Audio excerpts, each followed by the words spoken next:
c'est à peine un quart de la population française. Et ça, je trouve qu'on nous l'a pas assez répété. Mention honorable pour la... C'est toujours pas ce que je veux faire de ma vie. Notre cerveau, il est complètement matrixé. Ouais, je pense que c'était peut-être aussi un signe. La vie en général. Grosso modo, elle ressemble plus à un itinéraire. Mais je pense que j'y serais jamais allée si j'avais pas fait un... À n'importe quel âge, on a le droit de changer de carrière. Et n'ayez pas peur du regard des autres, n'ayez pas peur d'échouer. Ce projet-là, c'est aussi une expérience de vie, finalement, se tester un maximum de choses. Bonjour et bienvenue sur le premier épisode du podcast The Wildest Potential. Je m'appelle Andrea Jane et j'espère que vous allez tous et toutes très bien. Pour ce premier épisode, j'avais très envie de discuter avec vous d'une thématique, ou plutôt d'un sujet qui tourne autour d'une grande question qu'on s'est tous et toutes déjà posée. Qu'est-ce que tu veux faire plus tard ? Ou qu'est-ce que je veux faire plus tard ? Donc que vous soyez au collège, au lycée, étudiant ou même diplômé depuis quelques mois, comme moi finalement, peut-être que cette question, elle vous fait peur. Moi personnellement, elle me fait peur et elle m'a beaucoup remis en question ces derniers mois. Mais j'essaie de relativiser. Ça fait 6 mois que je travaille en tant qu'infirmière en hôpital à domicile et en fait la vérité c'est que j'ai pas envie d'être infirmière toute ma vie. Sauf que du coup je me pose des questions et je me demande qu'est-ce que je vais faire plus tard. Et ça me fait peur parce que je vois que tout autour de moi, les personnes qui m'entourent ont déjà un plan, une carrière toute tracée. Et moi je suis là, comme ça. Et ça me fait peur. Mais si vous êtes dans cette situation, comme moi, sachez que vous n'êtes pas tout seul. Il y a déjà vous et moi. Mais en plus de ça, c'est tout à fait normal d'avoir peur. C'est tout à fait normal de ressentir ça, ces doutes, ces peurs. Et c'est tout à fait normal, finalement, de ne pas savoir quoi faire de sa vie. Et là, je vais parler d'abord aux lycéens et aux collégiens qui m'écoutent. Sachez que les choix que vous allez prendre durant ces années de secondaire ne sont pas des choix qui vont définir votre vie professionnelle. Et là, je sais qu'on est en plein dans Parcoursup. Pour les lycéens, le Parcoursup, ça ne signifie pas toute votre vie professionnelle. Bon, bien sûr, je pense que vous en avez conscience. Mais ce que je veux dire, c'est que la formation dans laquelle vous allez être reçu ou la formation que vous allez prendre, si vous n'êtes pas sûr de vous à 100%, si vous essayez et que vous n'aimez pas, c'est pas grave. Parce que sachez qu'il y a une étude qui démontre que seulement 27% des jeunes disent avoir trouvé la bonne formation du premier coup. C'est à peine un quart de la population française. C'est pas beaucoup, hein. Je le répéterai pas encore, mais vous avez compris, c'est pas beaucoup. Et en plus de ça, pour le coup, beaucoup d'adultes changent plusieurs fois de métier durant leur vie, durant leur carrière professionnelle. Et donc, tous les choix que vous faites là, à 16 ans, à 18 ans, à 25 ans, ils ne sont pas définitifs. Et ils sont complètement réversibles. Et ça, je trouve qu'on nous l'a pas assez répété, déjà au secondaire, mais même en tant qu'étudiant. Mais j'ai juste envie d'expliquer et de dire et de conseiller à tous les collégiens et lycéens qui m'écoutent que vos années de secondaire, donc de collège et lycée, ce sont des années où il faut vraiment profiter pour vous découvrir et découvrir ce que vous aimez et ce que vous n'aimez pas et découvrir également ce qu'est la vie et être libre. Vivre la vie de manière insouciante et faites des expériences. Et là, je vous parle déjà au niveau des matières scolaires. Qu'est-ce que vous aimez ? Qu'est-ce que vous n'aimez pas ? Si vous voulez savoir, moi personnellement, quand j'étais à l'école, j'étais plutôt douée dans les langues, dans les arts plastiques. Bon, je me débrouillais plutôt bien en sciences et j'aimais plutôt bien l'histoire. La géographie, c'était pas trop mon dada. La SES, je détestais ça, mais vraiment. Et je dirais mention honorable pour la philosophie. Bon, j'étais pas trop douée dans ça, mais je trouvais ça hyper intéressant. Voilà. Et pour rassurer aussi les lycéens qui sont en plein dans leur Parcoursup, parce que je sais que c'est la période, Sachez que moi, mon Parcoursup, c'était un Hunger Games des formations. Clairement, j'avais de tout. Alors, j'avais des licences un peu plus littéraires, psy, etc. J'avais aussi des licences pour aller vers la mode, la fashion industry. J'avais des... Alors, à l'époque, ça s'appelait DNMAD. C'était plus pour travailler dans le design, le web design, graphic designer, tout ça, tout ça. Après, j'avais un petit peu plus scientifique que ça. J'avais quand même des prépas d'école d'ingénieur, parce que dans un monde, peut-être que j'aurais été ingénieur en cosmétologie ou en robotique. Why not? Et après, bon, ça c'est mon domaine de prédilection, mais j'avais quand même les écoles de paramédical, les écoles médicales aussi. Donc j'avais PASLAS, parcours accès spécifique santé, et licence accès santé. Donc tout ça c'est pour aller en médecine, en école de sage-femme, en école de kiné, ou bien en école pour devenir pharmacien ou chirurgien dentaire. J'avais les IFSI, donc les écoles pour devenir infirmier. J'avais... alors, IFSI, on peut aussi devenir aide-soignant. Voilà. Et j'avais aussi les écoles pour devenir manipulatrice de radiologie. Bref, tout un melting pot, un Hunger Games finalement. Ouais, clairement, de formation. Et bah, sachez que j'ai eu médecine, je suis rentrée en première année de médecine, entre guillemets bien sûr. Bah, c'était un complet échec. Je regrette pas, c'était dur, mais je regrette pas. Et après, je suis rentrée en école infirmière, et je regrette pas non plus. Mais c'est vrai que à ce jour, c'est toujours pas ce que je veux faire de ma vie. Et c'est pas grave, c'est ok. C'est ok. Et sachez que on imagine beaucoup que tout le monde sait déjà ce qu'il veut faire de leur vie. Mais c'est faux. 30% des étudiants changent de cursus après la première année d'études supérieures. C'est beaucoup, 30%. C'est un tiers. Donc vous inquiétez pas. Vous inquiétez pas si l'année prochaine, à cette même période, vous refaites Parcoursup et ça ne vous a pas plu. C'est pas grave.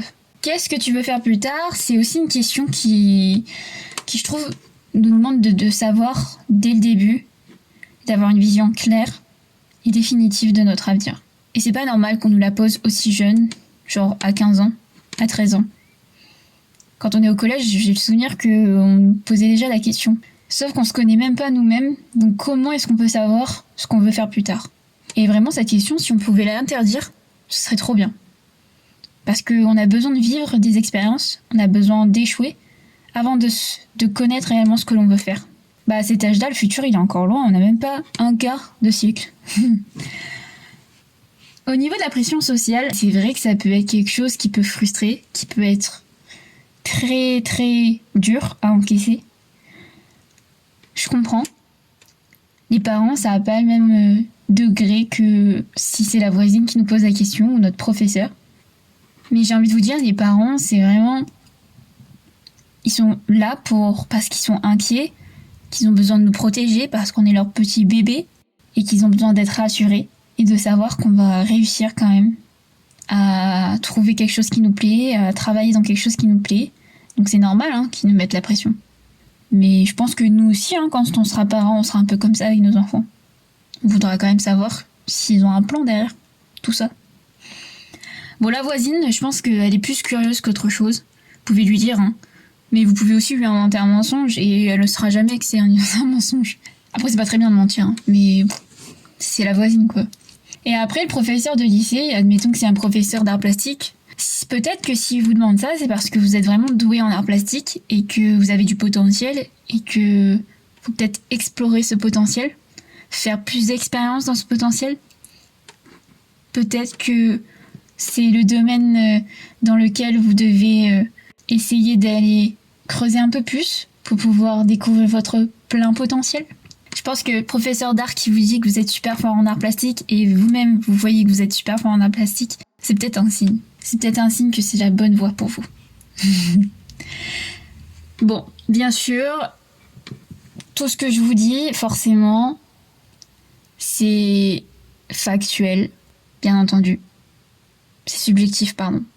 Ce que je veux dire, c'est que voilà, tous les choix que vous allez prendre, les décisions que vous allez prendre à l'âge de 16 ans, 18 ou même 25 ans, moi j'en ai 22 et je sais que tout ce que je vais prendre comme décision aujourd'hui, demain, dans 10 mois, et ben c'est des décisions qui peuvent être réversibles et je m'engage pas forcément dedans à 100%. Et parfois on a l'impression d'être engagé, de pas avoir le choix. Et que en fait notre cerveau il est complètement matrixé et que du coup on crée une forme de peur et de doute et on a peur de l'échec. Mais sachez que c'est pas un engagement, hein. Si vous décidez du jour au lendemain de quitter la formation parce qu'elle vous plaît pas, c'est que peut-être que quelque part votre santé mentale elle en a besoin et que c'est la bonne chose à faire. Ou peut-être que ça vous plaît juste pas et que vous en avez marre et que vous voulez pas perdre du temps dans ça et profiter plutôt et faire de nouvelles expériences. Et vous avez tout à fait raison. Donc, n'ayez pas peur. Sachez que ce n'est pas un engagement. Donc, bref. Voilà. Même moi, finalement, à ce jour, clairement, j'ai plus envie de faire des expériences. Bien sûr, je continue d'être infirmière. Je travaille 3 à 4 jours par semaine. Et à côté de ça, sur mes jours de repos, j'essaie de faire un maximum de choses que je n'avais pas forcément fait depuis un petit moment. Parce que bon, quand même, hein, j'ai étudié matin, midi et soir pendant 4 ans l'anatomie, la physiologie, la pharmacologie, etc. Sur les week-ends, je travaillais dans un supermarché et je me suis un peu oubliée. C'est vrai. Mais là, depuis que je suis infirmière, j'essaie maintenant, sur les jours de repos, sur mes jours de repos, de refaire des choses qui me plaisaient et d'apprendre de nouveau à me connaître et à savoir ce que j'aime et ce que j'aime pas. Donc là, ça fait quelques mois que je me remets à l'aquarelle, au scrapbooking, et j'adore. Et je trouve ça super bien. Et toutes ces petites expériences, je sais qu'elles vont me permettre de découvrir réellement ce que je veux faire plus tard dans ma vie.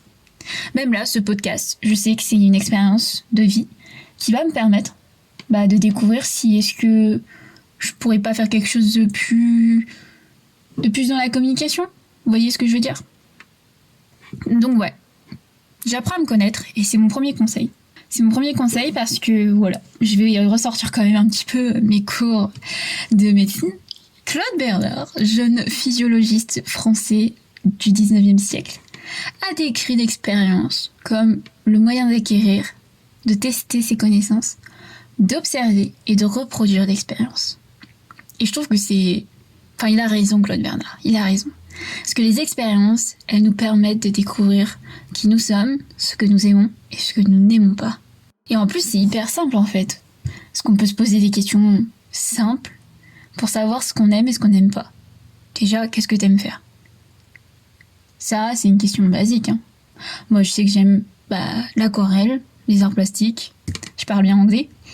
Donc déjà, ça peut me donner des petits indices vers où je veux me diriger. Vous aussi, qu'est-ce que vous faites que vous aimez et dans lesquels vous êtes doué? Bon, on a parlé de matière d'école. Est-ce que vous étiez fort en maths? Est-ce que vous étiez fort en arts plastiques? Est-ce que vous savez quoi? J'ai une copine qui était super forte en arts plastiques, super forte en mathématiques, et aujourd'hui elle est où? En architecture. Ça, c'est un signe. Est-ce que vous aimez aider les gens? Ça aussi, c'est une question à vous poser. Est-ce que vous aimez créer quelque chose, manipuler des objets? Moi, perso, j'aimais beaucoup les TP, les travaux pratiques en chimie, manipuler et tout. Aujourd'hui, je manipule beaucoup d'ustensiles, si je puis dire, d'outils, parce que j'ai des protocoles particuliers, genre des pansements à faire et tout, je manipule quand même pas mal. Et ouais, je pense que c'était peut-être aussi un signe. Genre, j'aimais bien ça. Voilà. Est-ce que vous aimez analyser des idées? Est-ce que vous aimez créer des idées? Est-ce que vous aimez travailler avec des gens? Ça, c'est hyper important. Est-ce que vous aimez collaborer avec des gens? Ou est-ce que vous préférez plutôt être cavalier seul dans votre coin? Ça, c'est aussi un petit indice, parce que si vous êtes plutôt cavalier seul, je vous vois mal travailler dans une team. Par contre, si vous adorez travailler en collaboration avec une équipe et tout, ouais, pareil, je vous vois mal tout seul dans un petit bureau à déprimer parce qu'en fait, il vous manque des liens sociaux. Après, on peut parler aussi des hobbies. Enfin, les activités extrascolaires en tout cas. C'est des bons indices pour savoir ce que vous aimez et le domaine vers lequel vous voulez tendre. Moi, j'ai pas mal de camarades qui étaient super doués en sport et qui ont fait du sport leur profession. Aujourd'hui, ils sont soit sportifs de haut niveau ou ils travaillent en tant qu'éducateurs sportifs ou ils travaillent aussi en tant que kiné. C'est cool ça. Enfin, c'est cool d'être kiné, oui, mais je veux dire, c'est cool de savoir que le sport, ça peut vous aider à trouver votre domaine de prédilection. Est-ce que vous aimez jouer aux jeux vidéo? Est-ce que vous aimez bricoler? Est-ce que vous aimez organiser des petits événements avec vos copains et vos copines? Ça aussi, c'est des petits trucs, des petits indices à votre domaine de prédilection pour pouvoir débloquer votre potentiel, votre plein potentiel. Bref, mon troisième conseil, c'est mon deuxième, je crois. Mon deuxième conseil, c'est de tester un maximum de choses. Faites des expériences. Faites des stages, discutez avec des adultes, regardez des vidéos, écoutez des podcasts, participez à des ateliers, participez à des clubs, rentrez dans des clubs de lecture, des clubs, je sais pas, de sport. Il y a un truc qui est dommage, ou alors c'était mon école ou mon université, je ne sais pas, mais il y a un truc qui est dommage parce que quand j'étais en Irlande, l'université irlandaise dans laquelle j'étais, chaque début de semestre, faisait des réinscriptions pour des clubs. Ils appellent ça des clubs ou des society. Et en gros, c'est des petites associations dans lesquelles vous vous inscrivez et chaque semaine, vous vous retrouvez pour faire des activités, organiser des petits événements. Et je me souviens, il y avait club de cheerleading, club de jeux de société. Et je trouve que c'est plutôt fun. Et je crois qu'on en a pas beaucoup en France. Ou alors j'étais vraiment dans un coin paumé, je sais pas. Mais bref, faites des stages. Moi perso, un petit exemple. Aujourd'hui, je suis en structure d'hôpital à domicile. Mais je pense que j'y serais jamais allée si j'avais pas fait un stage dedans il y a 1 an maintenant. Et en vrai, le domicile, c'est complètement différent de la structure hospitalière. Et moi, je préfère. Et je crois que je suis la seule de ma promotion à avoir commencé en HAD. Parce que la plupart ont commencé en service hospitalier, ce qui est tout à fait logique en règle générale. Mais c'est vrai que voilà, moi j'ai vu et j'ai découvert le domicile. Et c'est vraiment particulier. Et ouais, clairement je préfère. Et je pense que je l'aurais pas choisi si j'avais pas fait ce stage. Donc vraiment, faites des stages si vous le pouvez. Et aussi, un petit truc qui peut être bien, si vous avez le temps, ayez un job étudiant à côté de vous. Enfin, à côté de vos études. Moi, je sais que pendant 2 ans, j'ai travaillé dans un supermarché à côté de chez moi les week-ends. Et ça m'a permis de me responsabiliser, d'être un peu plus autonome, surtout au niveau de ma gestion d'argent. Ça permet de mettre un pas un petit peu dans la vie d'adulte et d'avoir connaissance un peu aussi des responsabilités au niveau finance, de pas trop gaspiller, de pouvoir se faire plaisir. Et ouais, c'était hyper intéressant. J'ai touché à tout en plus dans ce magasin. Vous voulez savoir? J'ai fait caissière, j'ai fait hôtesse de caisse, c'est la même chose. J'ai fait caissière, j'ai fait hôtesse d'accueil, j'ai fait du drive, de la mise en rayon, et j'ai même été charcutière. Très intéressant. Mais ça m'a aussi permis de travailler mes capacités d'adaptabilité. C'est-à-dire que du jour au lendemain, on m'a dit va faire charcutière. Ok, d'accord. Bon, voilà. Bon, moi maintenant, je suis coupée de jambon correctement. Bref. Mon troisième conseil, ce serait, si vous savez pas quel métier vous voulez faire, de plutôt vous diriger vers un domaine. Parce qu'on nous demande beaucoup à tous et toutes de trouver un métier. Genre, je veux faire dentiste. Je veux faire chirurgien dentaire. Faut que j'arrête. Je veux faire un autre exemple. Je veux devenir ingénieur en aéronautique. Ok, c'est cool. C'est bien. C'est très bien. Mais je pense que ce qui est mieux, c'est pas de se fermer les portes à un seul métier. Ce qui est bien, c'est de plutôt choisir un domaine où justement on a plusieurs portes ouvertes et plus de chances de trouver la bonne voie. Parce que par exemple, bon, je prends l'exemple de la médecine, mais je sais que quand je voulais encore devenir médecin, parce que bon, j'ai quand même eu cette envie, je sais que je voulais d'abord travailler en tant que gynécologue en obstétrique. Chirurgienne, je voulais opérer les femmes qui étaient enceintes et tout, qui avaient besoin de césariennes ou des trucs en urgence, bref. Et en fait, je sais que je me suis vite fermé les portes. Et quand je suis arrivée en première année de médecine, donc en passe, je me suis rendu compte qu'en fait, il y avait beaucoup plus d'options que ça. Enfin, je le savais déjà, hein, mais je m'en rendais pas compte.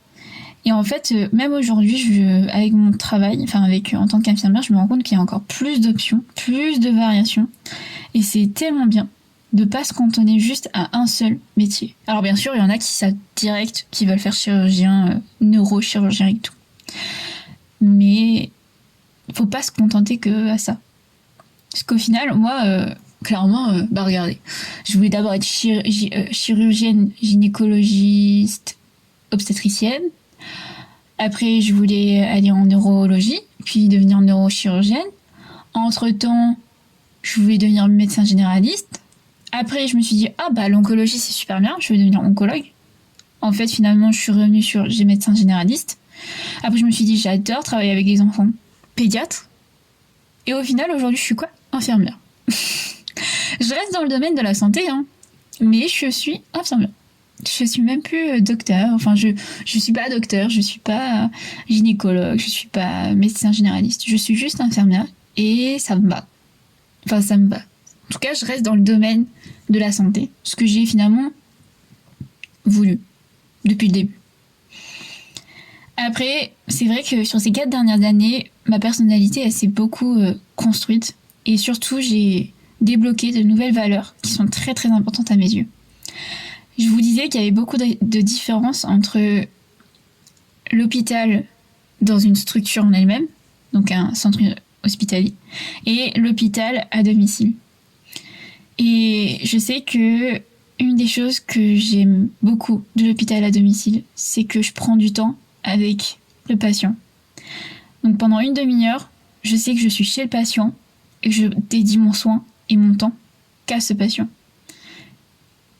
Et cette manière de soigner, se prendre soin, ça fait partie de mes valeurs. Prendre du temps pour le patient lui-même pendant une demi-heure, c'est tout moi. Comme ça, mon relationnel, il est bien et j'ai l'impression d'être empathique, mais d'être empathique très très bien, tu vois. Alors que si je travaille en structure hospitalière, je sais que j'ai une demi-heure, mais j'ai une demi-heure pour aller distribuer tous les traitements de tous les patients. Donc bien sûr, je vais voir les patients, mais ça veut dire que je vais passer quoi? Si c'est un service de 30 patients, je vais passer même pas une minute avec eux. C'est pas beaucoup. Et ça, je sais que je voulais pas. En plus, on est dans une certaine routine, je trouve, à l'hôpital, qui fait que tu fais tout le temps la même chose. Après, ça dépend bien sûr du service dans lequel t'es. Mais moi, je sais que de ma personnalité, j'ai besoin que ça change tout le temps. Et jusqu'à présent, l'HAD, ça m'a pas déplu. Parce que je fais toujours des choses différentes, toujours des choses variées. Alors que dans un service lambda, moi, je me rends compte que ça devient très vite routinier pour ma part. Et j'aime moins. Mais ça, c'est bien sûr, ça fait partie de mes expériences. Et ce sera pas les mêmes pour le collègue ou la collègue qui a fait de l'hôpital ou qui est en hôpital. Je sais que de tous mes camarades de classe, je suis la seule à avoir été en HAD parce que ça me plaît. Et pour ça, et celles qui ont fait de l'HAD, ça leur a pas plu parce que justement, c'était trop varié, c'était trop différent. Et qui préféraient plus les routines comme à l'hôpital. Mais c'est ça aussi qui fait qu'on est tous différents. Mais voilà, choisissez votre domaine plutôt qu'un métier. Et ne vous cantonnez pas justement à ce seul métier. Parce que en choisissant ce domaine finalement, vous allez pouvoir découvrir de nouveaux traits de personnalité, construire vos valeurs propres, et aussi, vous allez pouvoir découvrir un mode de vie qui vous correspond ou non. Par exemple, je sais que chirurgien dentaire, c'est pas du tout le même mode de vie qu'un chirurgien en neurologie. Être urgentiste, c'est pas la même chose qu'être médecin généraliste. Bref, je dis ça, je parle beaucoup médecine, etc. Mais parce que c'est le domaine de la santé, c'est ce que je connais mieux à ce jour. Mais je sais pas, par exemple... J'ai pas d'autres exemples. Désolée. J'essaierai de faire un effort la prochaine fois. Enfin bref. Choisissez plutôt un domaine qu'un métier. Après, mon 4e conseil, ce serait de chercher ce qui vous donne de l'énergie et ce qui vous épuise complètement. Quelles sont les activités qui vous donnent de l'énergie et celles qui vous fatiguent? Par exemple, est-ce que expliquer quelque chose à quelqu'un, ça vous fatigue ou ça vous donne de l'énergie? Et dans ce cas-là, pourquoi pas vous tourner vers des métiers d'enseignement, dans le domaine de l'enseignement. Est-ce que créer quelque chose, ça vous donne de l'énergie ou ça vous fatigue? Si ça vous fatigue, faites pas de choses manuelles, bricolage, etc. Et au contraire, si vous êtes hyper énergétique quand vous créez quelque chose, c'est peut-être votre domaine et que dans ce cas-là, il faut peut-être vous orienter vers les arts plastiques, le bricolage, etc.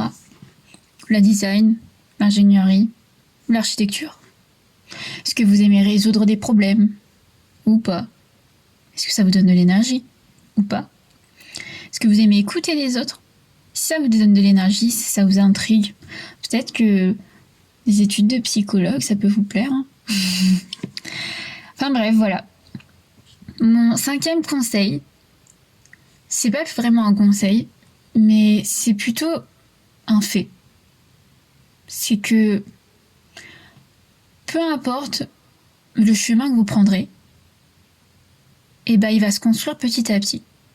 Et seul l'univers, Dieu ou qui sais-je, connaît réellement notre avenir, notre futur. Donc pas nous. Et pas nous du tout quand on aura 15 ans, 20 ans, 25, 28, etc. Donc même moi, à 22 ans, je suis infirmière. Je sais pas ce que je vais faire dans 5 ans, dans 10 ans. Je ne sais pas. J'essaie juste d'expérimenter tout ce qui peut être possible. La preuve en est la création de ce podcast. Et j'essaie de voir un peu ce qui me plaît, ce qui me plaît pas. Donc je sais que je suis infirmière à ce jour. Je teste des choses et je verrai plus tard ce qui me plaît vraiment. Et peut-être que ça pourra m'aider à débloquer une nouvelle chose dans ma tête qui me dira « Ah, c'est ça que je veux faire ». Et je crois que, avec ce podcast, je crois que je suis en train de trouver réellement ce que je veux faire. Et j'ai envie de vous dire, la vie professionnelle, ou même la vie en général, grosso modo, elle ressemble plus à un itinéraire où on va aller d'un point A à un point B. Et peu importe les décisions que l'on va prendre, le GPS de la vie, il arrivera à nous guider, quoi qu'il arrive, vers notre arrivée, notre point final, notre destination finale. Donc même si on décide de prendre d'abord le chemin de la forêt un petit peu sombre, au lieu d'aller vers le champ de tournesol et de pâquerettes tout enchanté et tout waouh, peut-être que c'est peut-être la bonne décision, la forêt, ou peut-être pas, et donc on va vite faire demi-tour pour aller vers le champ de tournesol.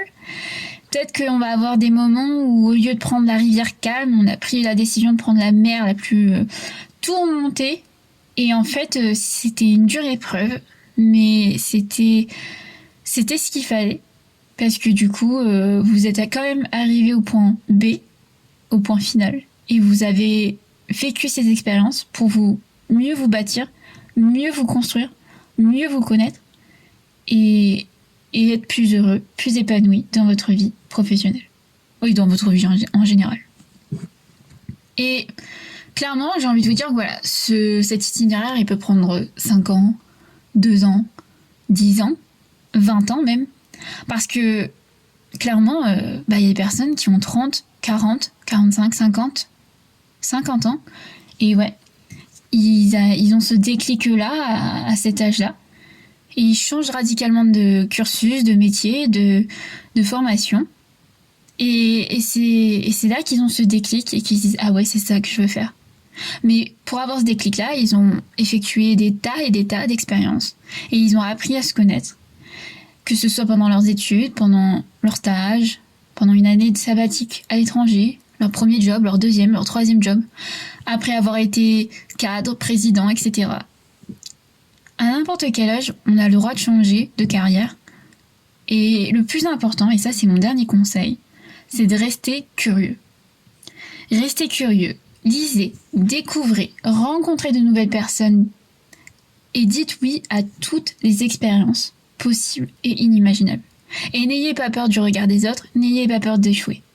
Parce que faire de nouvelles expériences, ça permet de prendre confiance en soi. Et en plus, vous allez répéter encore et encore l'action. Si par exemple, je sais pas, c'est l'aquarelle, moi je sais que je me remets à l'aquarelle, je suis pas trop douée, hein, mais je sais, et plus je répète les mouvements, plus je prends confiance, et plus je me dis, ah ouais, je suis vraiment bonne dedans, et je pourrais faire quelque chose avec plus tard. Faire de nouvelles expériences, ça permet aussi d'acquérir des connaissances. Et ça permet de voir aussi où sont les choses qui ont bien marché et où sont les choses qui ont moins bien marché. Ça permet de prendre un peu de recul aussi, ouais. Et au final, ça permet de mettre en œuvre aussi ses connaissances. Moi, par exemple, tous les stages que j'ai faits, j'ai remis en question toutes mes connaissances. J'ai pu me dire, ok, ça je connais, ça je connais, ça je connais pas. Ça, il faut que je travaille dessus. Et à force aussi de répéter tous les mouvements, les protocoles, pansements, etc., quand j'étais étudiante, ou même là, quand j'ai commencé en tant qu'infirmière à l'HAD, à force de les répéter, j'ai pris confiance en moi. Et maintenant, je suis hyper contente de l'infirmière que je suis. Et ouais, j'ai continué de rester curieuse. Et en plus, les nouvelles personnes que j'ai rencontrées, par exemple, pour le coup, à mon travail, elles sont toutes plus âgées que moi. Elles ont toutes un parcours différent. Et elles m'inspirent toutes à me dire que voilà, elles ont 50, 60. Parfois, elles sont un tout petit peu plus âgées que moi, 25 ans. Et elles aussi, elles ont vécu des choses qui font que elles sont la personne qu'elles sont aujourd'hui. Mais que ça permet aujourd'hui aussi de transmettre des petites choses, des petites valeurs, des petites connaissances au prochain. Et c'est ça, l'expérience. Parce que Claude Bernard, il l'a dit clairement. Il l'a dit. On fait des expériences, on les répète, on prend connaissance, et etc., etc. Et on apprend de tout ça, et on pourra même enseigner de tout ça. Donc voilà. Et même finalement, là, le podcast que je suis en train de vous faire, c'est une expérience parmi tant d'autres. Et je sais que c'est une bonne expérience à faire. Parce que je sais que ça peut me mener vers un chemin pour débloquer mon plein potentiel. Et j'en suis persuadée. Pour vous, ce podcast, j'ai envie que ce soit un petit peu comme une boîte à outils dans laquelle vous pouvez piocher conseils, astuces et notions, petites leçons et tout de vie qui vous permettront de découvrir votre plein potentiel et de réussir à vivre votre vie un petit peu, voire encore mieux, tout en discutant, vous et moi, de thématiques diverses, variées, sur différentes étapes de votre vie que vous pouvez vivre, que vous pourriez vivre plus tard ou que vous avez pu vivre. Et moi aussi, je vais vous donner toutes mes petites expériences de vie. Et ce projet-là, c'est aussi une expérience de vie finalement, ce podcast. C'est une expérience pour moi par laquelle je vais pouvoir apprendre, vous enseigner un petit peu, vous transmettre un petit peu mes savoirs. Mais tout ça en restant moi-même et finalement en étant un peu quand même la soignante que je suis, c'est-à-dire empathique, bienveillante, et dans l'intention quelque part de prendre un petit peu soin de votre vie, de vous, de votre vie. Et ce petit plus, c'est que ce podcast, j'ai envie que ce soit une belle boîte à souvenirs. Bon, l'image elle est un peu, voilà, mais j'ai envie que ce soit un petit coffre rempli de cassettes, d'enregistrements audio, où je collecte tout ce que j'ai appris, expérimenté, ressenti à l'âge de 22 ans, puis quand j'aurai peut-être 23, 24, 25 ans, je sais pas trop jusqu'à quand j'enregistrerai ce podcast, mais voilà, je sais que tout ce que j'aurais expérimenté et que j'aurais enregistré dans ce podcast m'auront permis en tout cas de débloquer mon plein potentiel. Voilà. Donc je vous répète une dernière fois les petits conseils que je peux vous donner. Même si vous savez pas ce que vous voulez faire plus tard, je vous donne mes conseils. Le premier, apprenez à vous connaître. C'est hyper important. Le deuxième, testez un maximum de choses. Troisième, choisissez un domaine plutôt qu'un métier. Quatrième, cherchez ce qui vous donne de l'énergie et ce qui vous fatigue. Et mon dernier conseil, restez curieux. Parce que votre chemin de vie, il se construit petit à petit. Voilà. J'espère que ce podcast vous a plu. Enfin, ce premier épisode de podcast vous a plu. Je sais qu'il n'est pas parfait. Mais je pense que c'était pas mal. Et puis, je vous dis à bientôt. Et voilà. Plein de bisous et bye bye. Ciao.